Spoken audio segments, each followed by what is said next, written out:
Do you want to just say a couple sentences and we'll see if you break up at all? Sure. The rain in Spain falls mainly in the plain. What's the word I'm missing? Falls. The rain in Spain falls mainly in the plain? Yep. It sounds wrong. But you sound great to me, so I think we're good to go. From the studios of Postscript Media and Canary Media. I'm Shayle Kann, and this is Catalyst. I'm ready to take that final leap, cross the valley of death, and invest in scaling up production because I'm promised a market at the other side, the pot of gold at the end of the rainbow. There's always this chicken or egg problem. You want to create demand for new low or zero carbon technologies, but in some sectors, those technologies basically don't exist yet. So how do you solve that? Enter advanced market commitments.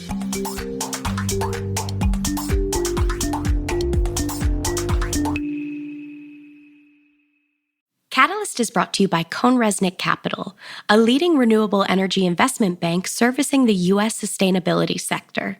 With the passage of the IRA and the global shift towards greater ESG investing, expert financial advisory services are more crucial than ever. Learn more about how CohnReznick Capital can help with your project finance and M&A needs by visiting CohnReznickCapital.com. Catalyst is supported by Scale Microgrid Solutions, your comprehensive source for all distributed energy financing. Backed by Warburg Pincus, Scale gives developers more certainty and simplicity in the financing process. They're investing hundreds of millions of dollars into solar, energy storage, microgrids, EV infrastructure, CHP, and more. Their unique technical expertise allows them to pull projects over the line, no matter where they are in the development process. Distributed generation can be complex. Scale makes financing it easy. Visit scalecapitalsolutions.com to learn more. Is it too late to avert the climate crisis? How is our fossil fuel usage impacting everyday life? These questions may seem scary, but former UN Chief Christiana Figueres believes there's hope. In her podcast, Outrage and Optimism, she and her co-host will break down the latest climate news, introduce you to the incredible activists making a difference, and maybe inspire you to play a part in averting climate change. Find Outrage and Optimism wherever you listen to this podcast. I'm Shayle Kann. I'm a partner at the venture capital firm Energy Impact Partners. Welcome. Some people call them hard-to-abate sectors. I prefer to call them opportunities for big moats, but whatever you call them, here are the 7 horsemen of the industrial climate apocalypse, so to speak. Steel, aluminum, cement, chemicals, aviation, shipping, and trucking. Add them up, and they represent about a third of global greenhouse gas emissions, and they're the sectors where the existing, fully commercialized, mature, and ready-to-deploy technology will take us the shortest distance toward net zero. So how do you solve for that? Well, it takes a village, obviously, and residents of that village certainly include supportive policy and innovative technology. We obviously have a role to play there as well. But the mayor of the village is the demand side. You want to be sure that if you build it, it being a low or zero carbon alternative to the thing causing trouble from a greenhouse gas emissions perspective in these sectors, if you build it, they will come. Enter the idea of advanced market commitments. Some of you may have heard of one of these, which was born out of Stripe's early work in carbon removal and is now called the Frontier Fund. Annoyingly, the same name as my fund at EIP, which came first. But there's also another broader advanced market commitment in the works that I think maybe actually hasn't gotten the attention in climate tech circles that it warrants. And that's the First Movers Coalition, or the FMC, which is an initiative born out of the office of John Kerry, the U.S. Special Presidential Climate Envoy. Former Secretary of State, former senator, known windsurfer, you know who John Kerry is. Anyway, I think the FMC is super interesting. And it also happens to be the brainchild of a friend of mine, Varun Sivaram, who is the managing director and senior advisor for clean energy and innovation in Secretary Kerry's office, has been a big part of bringing the First Movers Coalition into the world. And I wanted to bring him on to talk about what it is, how it works, but more importantly, how you can use these advanced market commitments as a way to accelerate the path into the market for these fundamentally new technologies that we're going to need sooner rather than later in order to get to the challenge of later, which is reaching net zero. Here's Varun. Varun, welcome to Catalyst. Thanks so much, Shayle, for having me. I don't know if you remember this, but I believe that the first podcast I ever did, which was it was like circa 2000, I don't know, 15, something like that. You were the guest on the very first one. You may or may not recall doing that or what we talked about, but do you remember that first ever podcast? I remember doing the pod. I didn't realize it was the first one. It was Perovskite Solar, right? It was either you. We did a really early one with Jesse Jenkins too, and I can't remember which one was the first. We've had Jesse back since then a few times, and this is the first time that we've had you back. So whether you were first or second, it's long overdue. And a lot has happened since 2015 or whenever we chatted before. The main thing, as is pertinent to this conversation, being that you took on a new role in the Biden administration soon after Biden's inauguration. And you've been working with Secretary John Kerry, who has a title that I'm going to tell you to tell me what his title is and what it means and what you've been working on with him. Yeah, absolutely. Well, I was honored to join actually on day one of the Biden administration. And I work for Secretary John Kerry, who is the U.S. Special Presidential Envoy for Climate. And actually, that big, long title importantly turns on one word, presidential. This is the first time we've ever had a special presidential envoy for climate. We've previously had special envoys for climate. But now Secretary Kerry reports directly to President Biden and is empowered to lead the United States' international climate diplomacy. And I'm his managing director and senior advisor for clean energy and technology innovation. And so I lead his teams that focus on helping countries around the world transition to clean energy and adopt emerging technologies, which is something that I think you and I talked about the last time we were on the pod. So maybe help me orient, for folks who are not like embedded in the Washington ecosystem, right? There are these special envoys, in this case, a special presidential envoy, and there's some remit, which you just described the brief version of, and we'll get into a lot more detail on. How does that job interact with like the State Department, which is doing all of our international diplomacy, or the DOE, which is focused on energy? Like where do you sit and how do you know what you're able to and supposed to do if you and John Kerry trying to make this happen? Totally. I mean, look, it's such an important role precisely because so many different U.S. agencies touch on climate, right? Our Department of Energy is developing the technologies of the future. Our Department of State, as you mentioned, has diplomats all over the world that conduct U.S. foreign policy. So it's been critical to have this new role, Secretary Kerry, the first U.S. principal to actually sit on the White House National Security Council, who is solely dedicated to climate. It's been critical to have him to play kind of this coordinating function. So when we go, for example, to the COP26 in Glasgow last year, COP27 this year in Egypt, Secretary Kerry leads the entire U.S. delegation, which in both cases has involved several cabinet secretaries. And we now speak with one voice, right? We're able to coordinate all of the different things that the U.S. government is doing, both at home, the IRA, for example, and abroad, our Development Finance Corporation, investments in emerging economies. We coordinate all of that with one voice, one negotiating position, and a bunch of really cool announcements that just came out in Egypt. Yes, we'll talk about some of those. But so is it appropriate to just in layperson's terms think of the role of the special presidential envoy on climate as sort of the voice of the U.S. government abroad, specifically as it pertains to climate change? Yep, absolutely. I think that's an accurate summary. Cool. All right. Well, there's a lot that you guys have been working on and gotten done during that time, but I think we want to spend most of our time today on this one initiative, which I know is near and dear to your heart in particular, which is called the First Movers Coalition. But before we get into what the First Movers Coalition specifically is and does, let's talk about the premise behind it, which is you didn't invent this idea. It's a form of an advanced market commitment. Can you talk a little bit about like what advanced market commitments are and why? I know even before you joined the administration, you were sort of hung up on like, can we leverage this tool to do something on climate? Yeah. Well, look, as you said, I definitely didn't invent the advanced market commitment. And I was inspired by how successful it's been outside of our own field of clean energy technologies. For example, in the global health space, advanced market commitments, which are basically promises to purchase a certain product that meets a set of specifications, even if those products don't exist today on the market. Those advanced market commitments have enabled us to get the pneumococcal vaccine a couple decades ago. Most recently, advanced market commitments brought COVID vaccines onto the market, right? It was the US government saying, I promise to buy X doses of this as yet uninvented technology if you bring it to market and it passes a certain performance threshold, right? It reduces the incidence of COVID by X%. And these things have been going on for even longer. NASA has been doing this for like 70 years, right? In the 1960s, NASA provided the early market for integrated circuits in the Apollo mission. And that's why we have Silicon Valley. Most recently, NASA provided these milestone payments for SpaceX. So any company that could actually meet these performance thresholds and eventually be a private manned spaceflight would get payments from NASA every time they met the performance specifications. So that was kind of a form of advanced market commitment or milestone payment.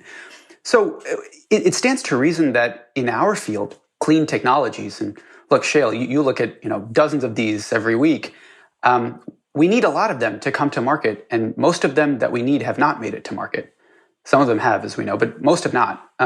So it stands to reason that we should be able to cross-apply this tool from other sectors to clean technologies. And it's just never been done in a big way. And that was kind of the inspiration for me behind creating the First Movers Coalition. And we'll get into the mechanics of it. But what it strikes me that's interesting about the idea of the advanced market commitment is that it sort of creates a forcing function on both sides, on the supply and demand side. So it comes from the demand side making these forward commitments and saying, if you meet these criteria, I will buy. It's an if they build it, we will come strategy for them. So it's a forcing function then, which we should talk about how this actually works to do it if the thing does indeed arrive and meets the specs.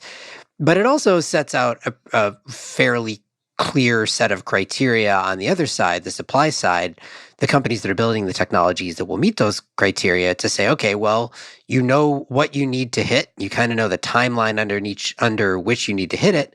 And if you do all those things, then there's demand waiting for you on the other side. So the mechanism provides like an interesting push on both sides of the supply-demand equation, I think. 100%. Now, I do want to just caveat what you just said. Because you might be led to think, an advanced market commitment solves all of my problems, right? It creates the early market commitment, the demand, and then therefore the suppliers have all the incentive they need to bring a new technology to market. And so this can be my silver bullet. It's not a silver bullet. In all of the other examples from the other sectors, the technologies actually needed to be in development for the advanced market commitment to work, right? mRNA vaccines had been in development for decades before we made an advanced market commitment, and then they actually came to the market. But if you have your full ecosystem of support, you have government funding and private funding for research and development and demonstration, you have a thriving venture capital ecosystem, Shayle is making lots of investments, and you have a set of advanced market commitments, you kind of close the loop. You say, technologies are being developed, and now we have that final push, that market, that beachhead market now exists for these technologies to come to scale, and the innovators, the suppliers who are producing them say, I'm ready to take that final leap, cross the valley of death, and invest in scaling up production because I'm promised a market at the other side, the pot of gold at the end of the rainbow. So as with most things, I think, the devil is, of course, going to be in the details, right, on whether this actually has an impact and where and how fast. So let's mostly spend our time talking about the details. First of all, at the high level, what is the First Movers Coalition? Like, fundamentally, is it what is it? Is it an organization? Is it an initiative? Who is it led by? Who governs it? Like, what is it? Yeah. I'll try out my elevator pitch. The First Movers Coalition is President Joe Biden's flagship public-private partnership to scale clean technologies. It's a partnership between the US government and the World Economic Forum. And it assembles a coalition that today is 66 companies, some of the biggest companies in the world, each of which is making a purchase commitment, an advanced market commitment to buy a technology in one of these hard-to-abate sectors in 2030. And that set of commitments amounts to about $12 billion of purchasing commitments in 2030. So that's in essence what the First Movers Coalition is. And since we launched it, we've actually brought on additional government partners. So it's no longer just the United States and the World Economic Forum. Even though we created it, now we have 9 government partners, India and the United Kingdom and Germany, et cetera, and Sweden. So in effect, it's a consortium of governments and companies, and the companies are the ones making the commitments to buy these emerging technologies. Now, this is maybe an important distinction to make because they're the one other version of an advanced market commitment in this space, I think, that's sort of active today is the Frontier Fund, which was born out of Stripe's carbon removal efforts. That's a version of an advanced market commitment too. In that case, it's a fund. It's a dedicated pool of capital that will make the purchases directly on behalf of the parties who've been a part of it. First Movers Coalition is a little different, right? It's not a pool of capital. So the buyers are saying, I will buy X tons of this thing, but they're not putting money into a bank account or committing capital into a bank account for some third party to do the procurement, right? So close. First, let me just say the Frontier folks are fantastic. It's a great initiative they've developed. So we launched the First Movers Coalition in November 2021, and then a few months later, Frontier came to market focusing just on carbon dioxide removal. We focused on some other hard-to-abate sectors. After Frontier came to market, we said, look, this model is wonderful. And so we added the carbon dioxide removal sector as well. And several companies that have not joined Frontier were then able to join the First Movers Coalition. So together we have large coverage over the corporate world. And the way we structured the carbon dioxide removal commitment, at least for our three champions, Alphabet, Microsoft, and Salesforce, is almost exactly as how Frontier's done it. It's a dollar commitment. But you're right, Shayle, for all of our other sectors, for steel or trucking, the commitment is, like Ford Motor Company says, in 2030, I will buy 10% of my steel using near zero carbon steel. So it's a percentage of their supply chain is the commitment they have made to purchase in 2030. So that's a qualitative difference from how Frontier is doing it, which is a dollar value. Right.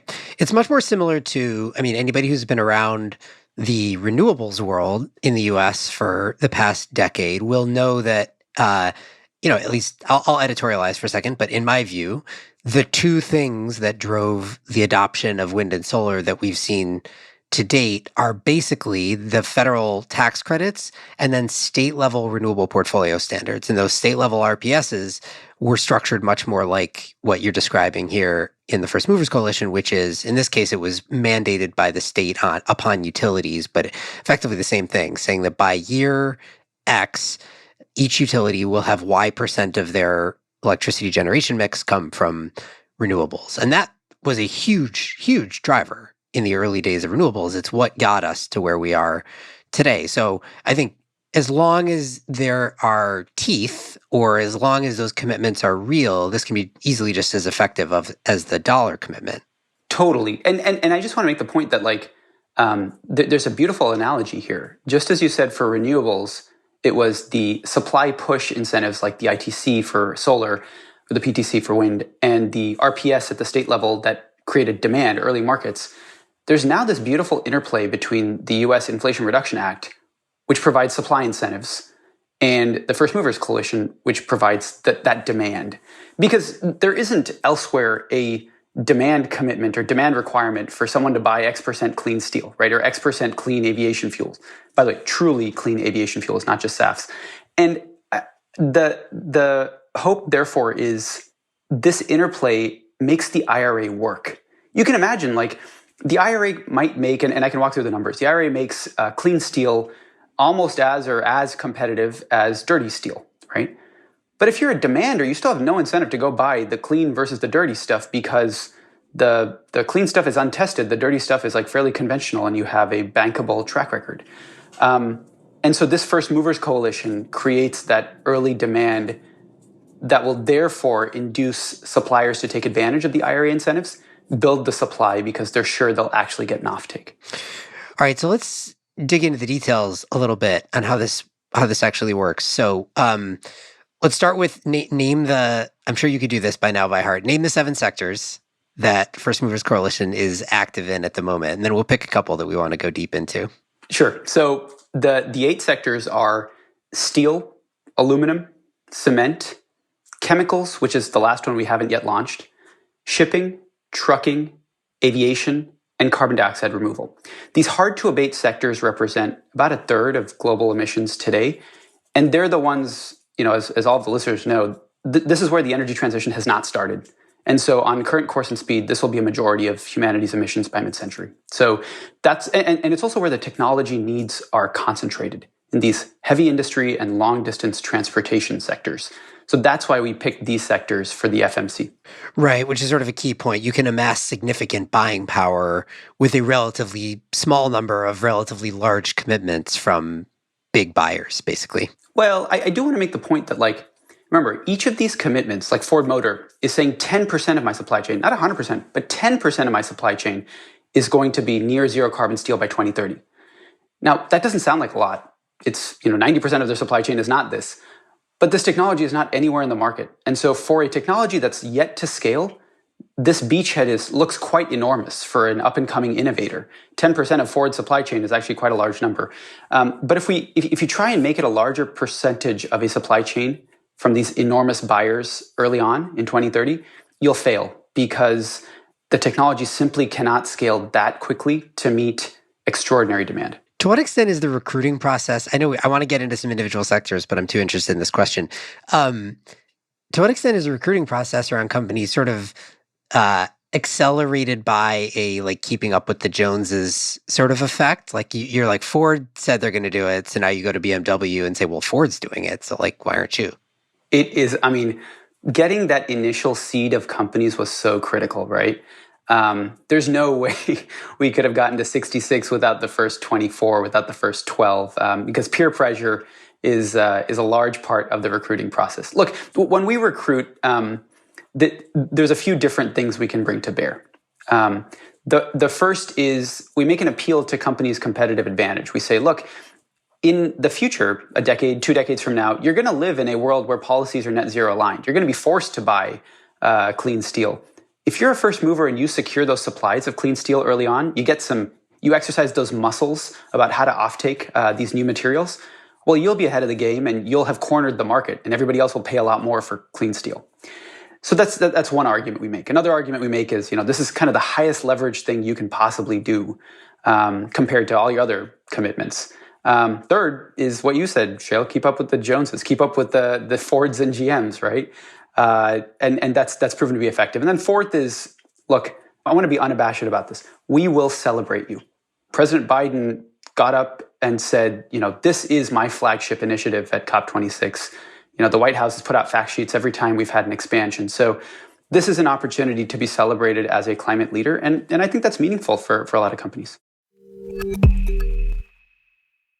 Support for Catalyst comes from CohnReznick Capital, whose experts have been driven by their passion for ESG and sustainability since day one. Whether helping solar and storage developers raise capital, optimizing structures for carbon capture projects, or helping investors navigate their way through the ever-evolving sustainability sector, CohnReznick Capital stands ready to help clients power forward. Scale Microgrid Solutions does a lot more than build industry-leading microgrids. Combined with their technical expertise, Scale finances and acquires distributed energy projects of all sizes. Backed by Warburg Pincus, Scale takes an integrated approach to distributed energy financing, setting up developers for success by creating more certainty and simplicity in the financing process.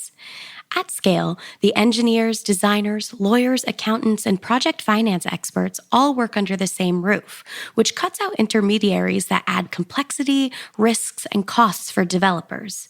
Distributed generation can be complex. Scale makes financing it easy. Visit scalecapitalsolutions.com to learn more. All right. Let's pick a sector or two and talk through the details. Again, I think, the devil is in them as to what the impact is going to be. So you've mentioned a couple of times the steel one. So maybe let's spend some time there. So start with who's committed to the steel commitments, who's made steel commitments, and then how have you gone about defining what the actual commitment is? Like, what defines clean steel? How much needs to be purchased? Like, what is the nuance that needed to get baked in here for this to be a real kind of a commitment? Yeah. Well, so I'm glad you started with steel. Steel is so important. It's, 8% of global carbon emissions and rising. Like, you look at India, India's largest source of emissions growth, it's not coal power, it's steel, iron and steel.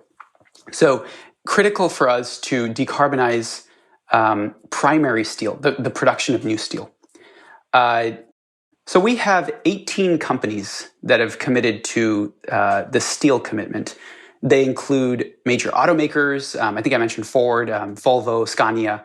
They include utilities like ENGIE. They include renewable energy producers who use big wind turbines that use steel, for example, Invenergy or Ørsted or Renew Power.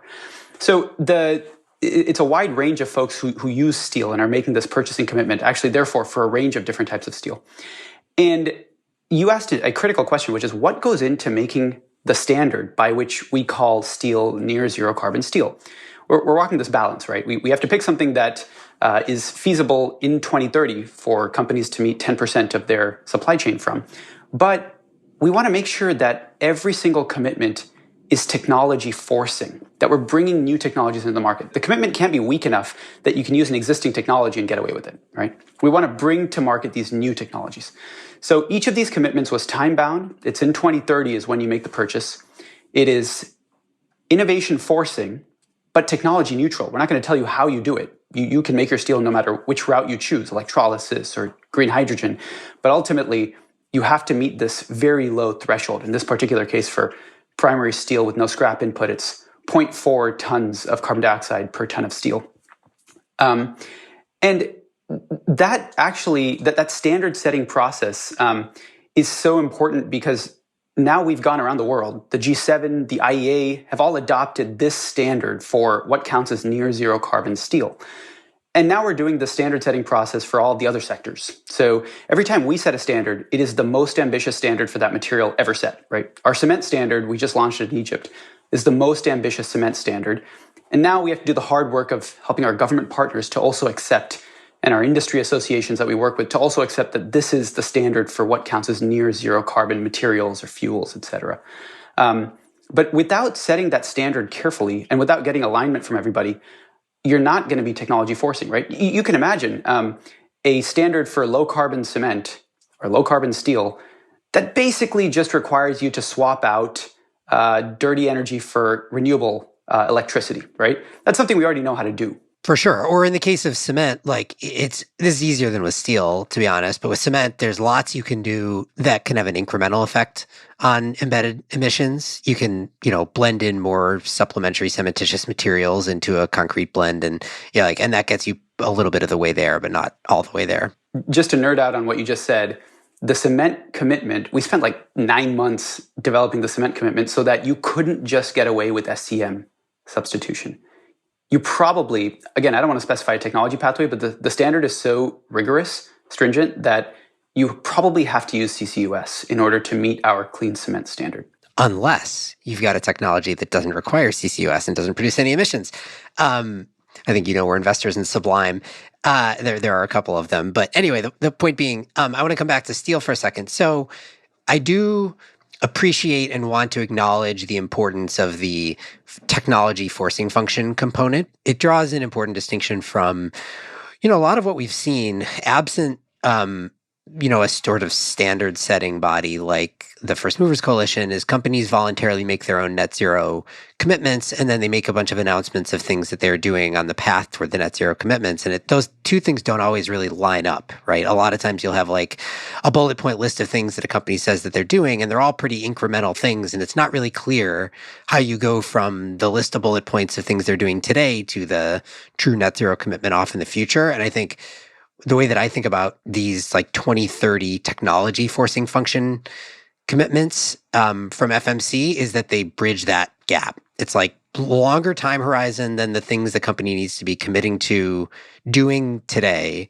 But it's the clear things that need to happen in order for us to get from a 2030 10% low carbon steel to 2050 100% low carbon steel. Look, first of all, I really appreciate what you're saying there. It's dead on.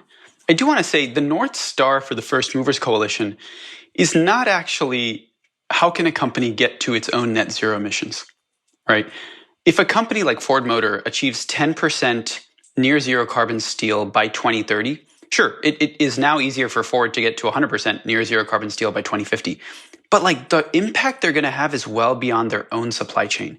Because they acted early in 2030, Ford is going to make clean steel cheaper for literally every country on Earth. They're materially going to move us down the cost curve. And so this has like extra company impact.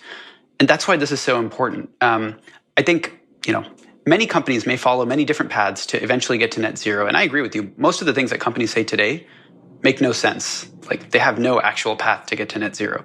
I think our companies are going to have an easier time getting to net zero, but the impact they're having in 2030 is way more. And it's important to say that because like making an FMC commitment is a really expensive way to reduce a small amount of emissions, right? Like, the IRA really helps with that because now there's no cost premium anymore. But before the IRA, there was a big green premium to buy clean steel versus dirty steel. And so if you're going to decarbonize 10% of your supply chain by using a new novel technology, like that's a really expensive, non-low-hanging fruit way to get yourself toward net zero, right? So I just want to make the point that what companies are doing here, the biggest impact is what it will mean for the world, for steel plants all over the world. They'll be cheaper and we can build them sooner. Putting on my skeptic's hat for a second, I think the obvious question is where are the teeth here? Like what's to stop one of these companies from making this commitment, getting all the accolades that they get today, and then 2030 rolls around and they say, the technologies weren't there, or they weren't ready for us, or it didn't meet our specs or whatever. We just didn't hit it. Sorry. It's a very, very valid question. So let me say a couple of things. First, I do want to make the point that our companies are already acting. Now, steel is kind of an easier case. We'll start there. There are harder cases like aviation where it's really tough to act right now. But let's take steel. We already have companies that are moving forward and purchasing small and sometimes large quantities of clean steel. The first clean steel facility exists in Sweden now. Secretary Kerry inaugurated the first ever fossil-free steel truck that Volvo made. Scania is going to meet their commitment well ahead of schedule. So we already have companies that are on track to meet some of their commitments. Again, some other sectors like aviation are a lot tougher. The second thing I'll say is, look, in doing this, I have spoken with all of our 66 companies. This is just qualitative, but like I genuinely believe there's like a cultural shift underway. I talked to a big cement company, Lafarge Holcim, and that CEO, Jan Jenisch, has spent enough time with Secretary Kerry where he now says, I'm committed to changing my procurement organization. I know it's going to cost me a lot more money, but I don't want to let Secretary Kerry down. Now, at the end of the day, where are the real teeth? It's a reputational risk. If you make a commitment and you don't actually meet your commitment, and you could have, down the road, you're right. You may have gotten the accolades up front, but down the road, we expect this organization, the FMC, to continue to be high profile for through the decade. And so we'll celebrate the companies that definitely make their commitment. But I don't think it will be tenable for companies not to make them. I think you got to the other risk, which is a lot more of a political risk than anything else, right? Like Secretary Kerry is not going to be the U.S. special presidential envoy on climate until 2030. I'm guessing. You could tell me if I'm wrong about that. Joe Biden certainly won't be our president that whole time. Who knows what happens in the political sphere in the U.S.? And so the FMC has to kind of last through whatever permutations of international politics and climate politics occur over the next 8 years for it to continue to have a loud voice and play hopefully an increasing role there. So how do you think about like the longevity of the and the staying power of the organization? Look, I think you're absolutely right. Governments change over time. There are a few different ways, though, that I think we've built some durability. The first is, CEOs going out and putting their name on the line. I was particularly inspired just last week. Mads Nipper, the CEO of Ørsted, went out and said, "We do this not because it's easy, but because it's hard." And we want to be one of those companies that affixes this brand to our name because we're going to achieve this. It's really hard. It's hard to walk back from that, right? Similarly, another way we've created durability is, sure, the U.S. government historically, you and I know, has changed hands. But now we have 9 government partners, right? And so we have a lot of governments, many of whom actually contribute to the financial underpinnings of this organization, to the Secretariat, and sit on our governing board, that will keep us very honest. Look, Sweden and India both have taken this leadership role on heavy industry decarbonization. I think it's one of the coolest things to happen in the past few years.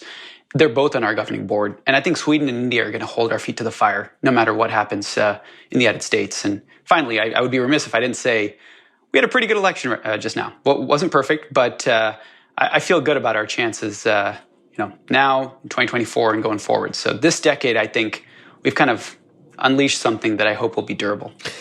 So let's talk about aviation. We've talked about steel a little bit. I think aviation is the other interesting one. You've mentioned it a few times, and you alluded to sort of another core thing in aviation world, which is that, as if I could describe the dynamic in aviation decarbonization right now, you could tell me if this is how you experience it as well. Airlines are voluntarily making a lot of commitments, actually. There's like a clear undersupply of sustainable aviation fuel, broadly categorized relative to the demand. What's available on the market today to be purchased, the actual purchase orders that are taking place, are bio-based sustainable aviation fuel, which is generally, from an LCA basis, better than traditional jet fuel, but carries with it a bunch of challenges ranging from ultimately feedstock supply as we scale it up, to the LCA not being zero carbon, to risks around dedicated crops and land use issues and things like that. And so, this is one of those cases where there's sort of an incremental but nearer term set of technologies or fuels in this case, that are available, and where you do see, I think, like, you're starting to see meaningful purchase orders take place. And then there's the question of what happens in the long term, and how do you scale up whatever the fuel is that's going to fuel planes to something that can achieve net zero in the next few decades. And there you have bigger open questions. Do we electrify aviation? Do we fuel planes on hydrogen? Or do we use electrofuels, or whatever it's going to be? So as you're committing to this, 2030 is a really interesting amount of time, I think, in aviation world, because in some ways it's sort of like, it's like just far enough away that you could really focus on that next generation of things, but it's probably kind of tight if you're talking about real big volumes. So how did you think about that? And like, what does the First Movers Coalition commitment look like in the context of aviation? Look, I personally think the aviation nut is the toughest one to crack. And I think we're so lucky that we've got some really incredible companies. There's United, who goes out there and says, we're going to meet our sustainability commitments with no offsets. Big deal. We got Delta, who's already signed an offtake agreement for half of their FMC compliant clean fuels. By the way, the FMC standard, the First Movers Coalition standard, is more stringent than the first generation of bio-based SAFs, right? Sustainable aviation fuels. That first generation will get you, as you mentioned, Shayle, a life cycle reduction of greenhouse gas emissions of, let's say, 50%. Our standard is 85% reduction or more. It doesn't mean all bio-based fuels are out. You could have next generation, fairly advanced ones, alcohol-to-jet, Fischer-Tropsch processes, that in many cases have some benefits that the first generation doesn't. Today's generation is based on waste oils, fats, and greases. As you mentioned, Shayle, they compete with food crops. They don't have great greenhouse gas reduction. Oh, and by the way, they don't scale. There's no way we're going to get to, double-digit percentages of these fuels in our displacing our jet fuel mix. The next generation of biofuels has a better shot at it, but still not infinitely scalable. Electrofuels, as you mentioned, have a better shot at being much more scalable. And so they clearly meet our FMC standard. You capture carbon dioxide and combine it with green hydrogen. Or, by the way, we're technology agnostic. So there are other pathways. LanzaJet will use its microbe on, the exhaust from a steel facility, produce ethanol, and then convert it into clean fuel. And that's another really low life cycle reduction, or high life cycle reduction fuel. But this is a tough nut to crack. That's why the aviation commitment is a lower percentage of the supply chain than any other commitment. It's 5%. So United, Delta, Apple, Salesforce, they've all said 5% of our jet fuel demand will be replaced with clean fuels that reduce emissions by 85% or more. I think we've got a couple other things going for us. We have folks across the value chain. So United Airlines or Delta buys the fuel directly, and Apple is their end user of like business class travel. And so there are ways to kind of smear the green premium across the value chain. But I also think it's going to take some creativity for us to help these companies. First, in many cases, these companies are like, we don't know where to get this clean fuel that will replace our jet fuel demand. Like, who makes it? And so we have been, recently we had a dinner in Egypt where we introduced, LanzaTech or Meg Gentle's highly innovative fuels, HIF, to many of our purchasing companies. That's one function we'll play. I also think that in the aviation sector, we may see companies banding together through the First Movers Coalition and running reverse auctions for this next generation of fuel. The last thing I'll say on this is the way our ethos is kind of backwards from everybody else's ethos. Everybody else's ethos in aviation has been, what's the best we can do right now? Like, how do we move the ball forward incrementally? And they've ended up with first generation SAFs, which are probably not going to get us where we want to go. We've started with, in 2050, if you were to decarbonize aviation, what would it look like?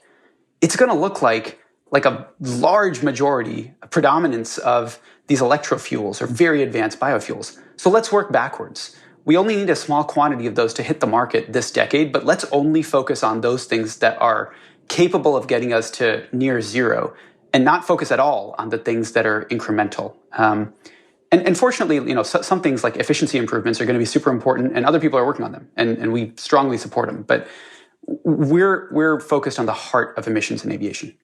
I didn't know this about Delta. You said Delta has already made they've already committed a purchase order to meet half of their FMC compliant. So that's 2.5% of their 2030 supply. That's right. And that's, I think that's all I can say about it. But that is in our press release from Egypt. So it was a wonderful announcement to make. But they won't tell us what they're buying or from whom? I think you could ask them. All right. I might have to do that. That's pretty exciting. Super, super exciting. 2.5% is not nothing. Yeah.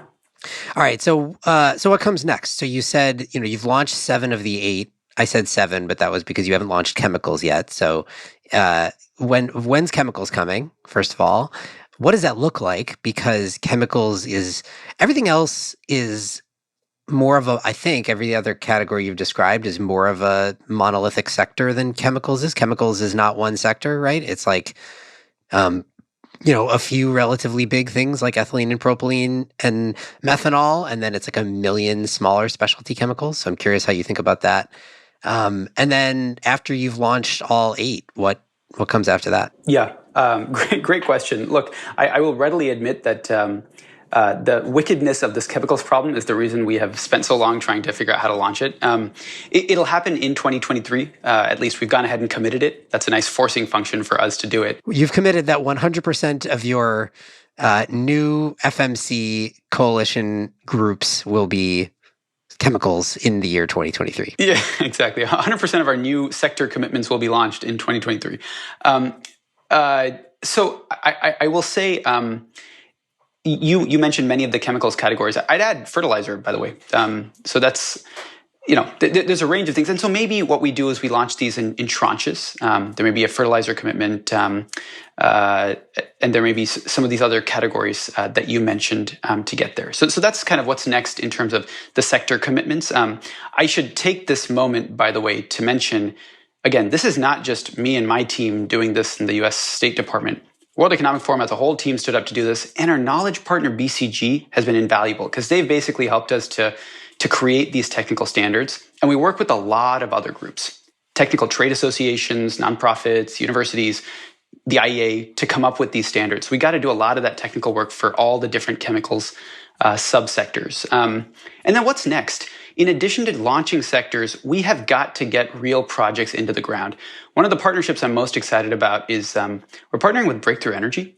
They're our primary implementation partner. As you know, Breakthrough Energy has a aptly named Catalyst program. Great for this podcast. I just want to say this podcast was named Catalyst before Breakthrough, and also our fund at EIP was named Frontier before Stripe. It's just there aren't that many interesting words, is what I've concluded. Exactly. So the plagiarizing Breakthrough Energy folks have, as you know, they're investing in demonstration projects in clean aviation fuels, clean hydrogen, et cetera. And so many of these are things that we will be buying, like clean aviation fuels. So through our partnership, our companies are ideally going to provide the offtake that enables Breakthrough Energy to build even more of these facilities. And we're going to do this across all of our sectors with different partners to make sure that, especially as we take advantage of the IRA, Jigar Shah at LPO, who I know Jigar was on this podcast recently and is a good friend, Jigar's committed to invest in projects that have first mover coalition companies as off-takers because that de-risks his loan guarantee. And so you can imagine a clean steel project in the United States, for example. I'm not breaking news here. It could be any of our sectors. With one of our companies that have promised to buy the offtake from that facility actually gets funded. In all of our different sectors now, cement, steel, maybe not aviation fuels entirely, in almost all of our sectors, it is now as inexpensive to build the clean alternative as it is the dirty one, thanks to the IRA. That, however, is not true elsewhere. And so I think it's really important that we start to build some of this infrastructure in emerging economies. We mentioned India up front, where iron and steel is the fastest growing emission sector. It would be really great to get some clean steel plants in India. We have some Indian companies that are buyers. And so we're delighted to partner with something called the Climate Investment Funds, the CIFs, which have recently launched a industry fund, thanks to an infusion of capital from the United Kingdom and some other countries.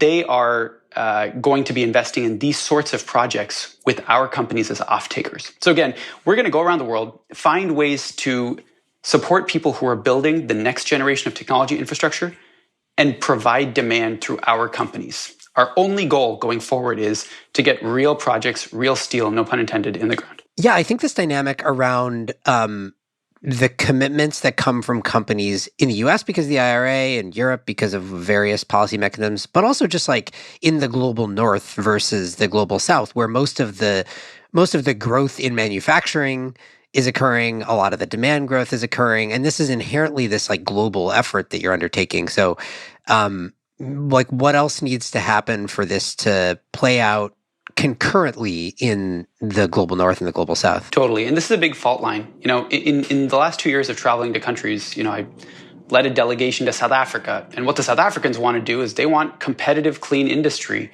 So they want to invest in their green hydrogen exports or green steel exports. Here comes the United States IRA. And basically the only thing we heard from countries in Egypt was, hey, you guys are now the most competitive producer of these clean products in the world. What about us? We even heard from some emerging economies who asked, could you carve out some of the IRA funding for, clean hydrogen projects in this developing country rather than only in the United States? And so I think it's super important that we be receptive to the requests of these countries. Obviously, we're all locked in this great global competition, but developing countries, it's important for us to help decarbonize developing countries in these hard-to-abate sectors that will dominate emissions growth. So we have the Development Finance Corporation. It's a U.S. organization. It invests in development around the world. And we have a partnership with them to invest specifically in projects that will have FMC companies as their off-takers. So American investment capital, our loans, for example, will go toward these hard-to-abate sector projects in India or Indonesia or South Africa. I think that's a very important thing that we should continue to do. Do you think that at some point we're going to want to stop calling these sectors hard-to-abate sectors because it's going to be like too easy and out? In the same way, sort of that like at some point we stopped wanting to call clean energy alternative energy. It like puts them off in these category of like, well, we all know that heavy duty transportation is hard. So it's a hard to abate sector. So, maybe we don't take it as seriously. Like, I don't think we're there yet, but I've been thinking that I agree that that's the correct, it's like the accurate way to describe them. But at some point, I think we're going to want to stop calling them that. I am totally with you. And I think, again, if we were all like nerds about it, we would like one by one start to move the sectors out of that category. We'd say, trucking, like I think we can electrify this now and move it out of hard to abate. But from a PR and communications perspective, you're absolutely right. Like especially with the IRA now and with a lot of the technologies, Shayle, that you're investing in. By the way, thanks to you and Madison, we got to meet Sublime and have them meet our FMC off-takers. Thanks to that, there are real ways to abate these hard-to-abate sectors. They're at least not impossible to abate. So I'm with you. I think maybe we need a rebrand to, need to abate or something. It also, not to continue on my soapbox on this, but it also makes it implies the opposite for other sectors. And I'm not sure that the right way to describe, for example, the power sector, which you would think of as being quote unquote the easier sector to abate, like that, it's not easy. Just because it's maybe easier or more straightforward than aviation does not make it easy. I'm totally with you. But look, I will say there is plenty of attention. In fact, the preponderance of our attention goes toward the not easy to abate, but the easier to abate sectors. So there's something to be said for, hey, it's really time for us to, if not entirely shift our focus, to equalize our focus to the stuff that totally gets neglected. And that's true in diplomacy. It's true in government policy. I'm delighted the IRA focuses on industry as well as the power sector. And it's true in corporate commitments. I really want to help companies not just, do renewable PPAs, but start to make these hard commitments under the First Movers Coalition. All right, man. I've been wanting to do this one because ever since you guys announced the First Movers Coalition, I've been tracking it, and I've been very excited to see all the announcements coming out. So thank you so much for walking me through it. Hey, I'm so grateful for the chance, and keep up all the good work. Really appreciate it. Varun Sivaram is, okay, this is a mouthful, the Managing Director and Senior Advisor for Clean Energy and Innovation for U.S. Special Presidential Envoy for Climate, John Kerry. Well, what did you think? What do you think of advanced market commitments? If you're wonky enough to already know what they are prior to this episode, then you probably have opinions. You can send them to us by recording yourself on a voice memo or your sound recorder app on your phone and emailing it to catalyst@postscriptaudio.com. You can also just email us there if you don't want us to hear your melodic voice. That's catalyst@postscriptaudio.com. You can find the show on Twitter at @catalystpod. You can also find me there. If you like the show today, go over to Spotify or Apple Podcasts and leave us a rating and review. The show is a co-production of Postscript Media and Canary Media. You can head over to canarymedia.com for links to today's topics.